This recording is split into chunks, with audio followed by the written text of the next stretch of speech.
Hi friends, thanks for joining me again, and today I want to talk to you about cars.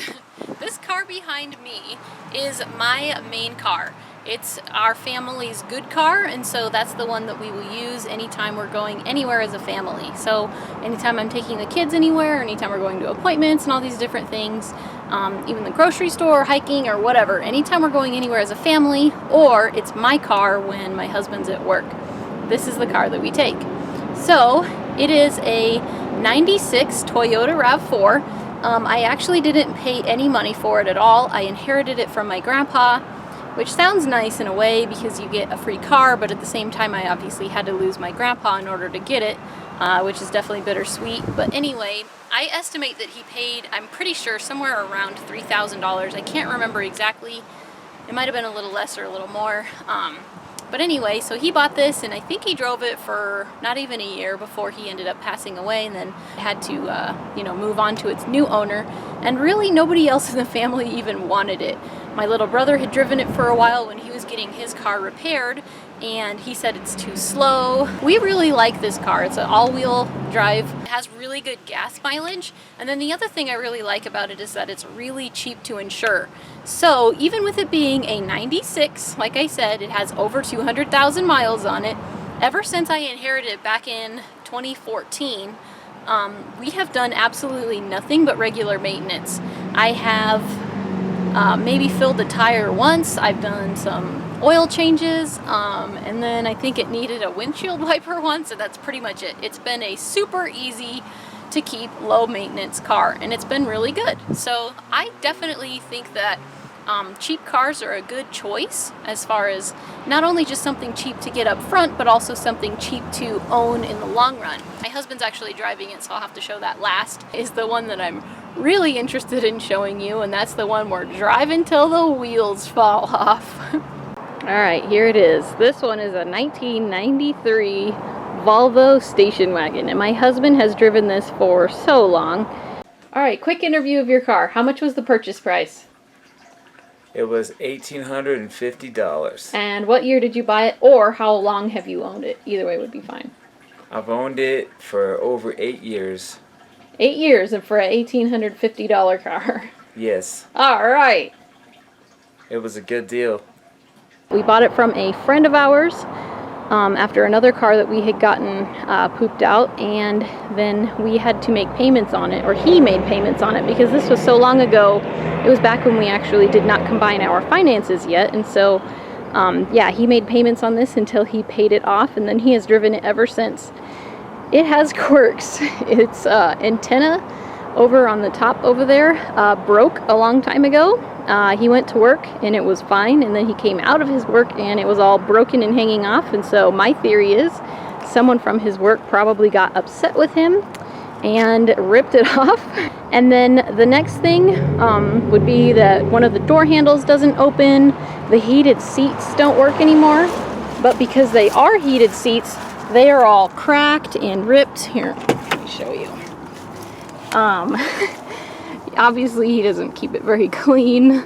Its radio thing doesn't work, so he has that thing, I don't know what it's called, maybe a transponder. I mean, look at the seat. This thing is a total beater. This back door, that's the one that doesn't open. You have to either reach in from outside through the window, or you have to reach across from somewhere else to get the door to open. Gosh, I can't even think what else. Oh, the shifter. Instead of just being able to push the button and move the shifter, or maybe it's this button. I refused to drive this car, actually. Several years ago, I told him I wouldn't do it anymore because it was such a pain. Anyway, you had to both push the button to use the shifter and push the shift override. So you actually had to use two hands, and you had to push pretty hard on the button even in order to get it to work. And so it was just more muscle than I was willing to put into it, or was able to. I think one time I even tried it and I couldn't do it. But anyway, in the end, what has happened to this car is that reverse has stopped working sometimes. So it works moving forward and as fast as you want it to, but the reverse has stopped working, and from a long time ago I know that sometimes when that happens, that means the transmission is going out. So I don't even know, how many miles does it have on it? 225,000 miles, it looks like. and I believe the transmission is going out, and as soon as it stopped working, as soon as reverse stopped working, I canceled the insurance on it and told them, we're done, we have 3 cars, you can drive the other one, this one's obviously going out, and you don't want to be stuck in traffic or something like that, because when reverse stops working, or at least this is how it happened with my last car that had that happen, soon after, it won't switch from any other gear. It'll go into first gear and then that's it. And so your top speed is like 15 or 20 miles an hour depending on the car. And I'm like, you don't want to be stuck having to go that slow or park on the side of the road and have me pick you up, etc. But he had more faith in the car than that. He got mad at me for canceling its insurance and he wanted to keep driving it. So honestly, in a way, I'm kind of happy that my husband wants to drive this thing. It's so inexpensive, we might as well. It's almost cheap on its insurance, which I'll show you in a second. It's almost free, I should say. It's so cheap. And so this is the reality of what driving it till the wheels falls off looks like. A lot of people think that once a car gets, 8 or 10 years old, it's automatically gonna go out or whatever. That's not necessarily the case. My other 20-year-old car works fine. This car, which is 23, is only just now going out.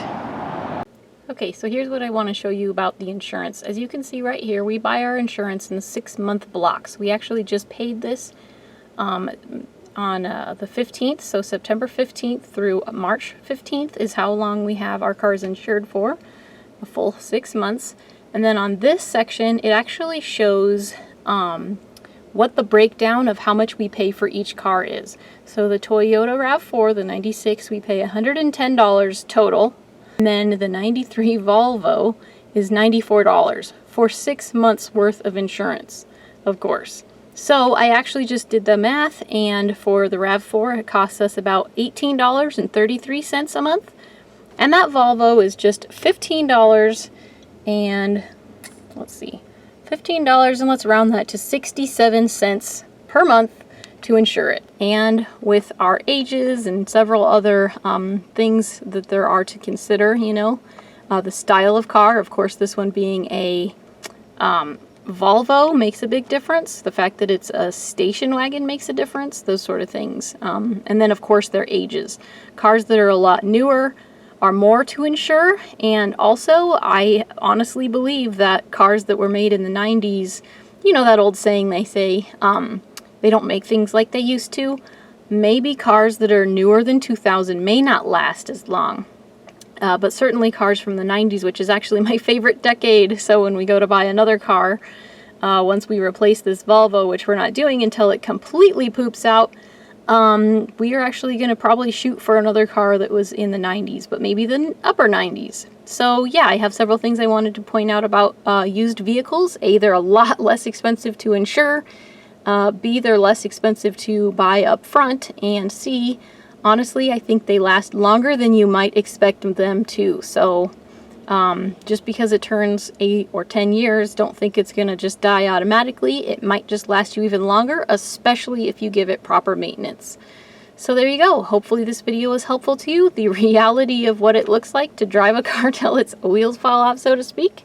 You may be driving a car that's ripped up and, just not as pretty as it used to be, but you know what? They still get you around just fine. I'm Frugal Green Girl. Thanks for watching.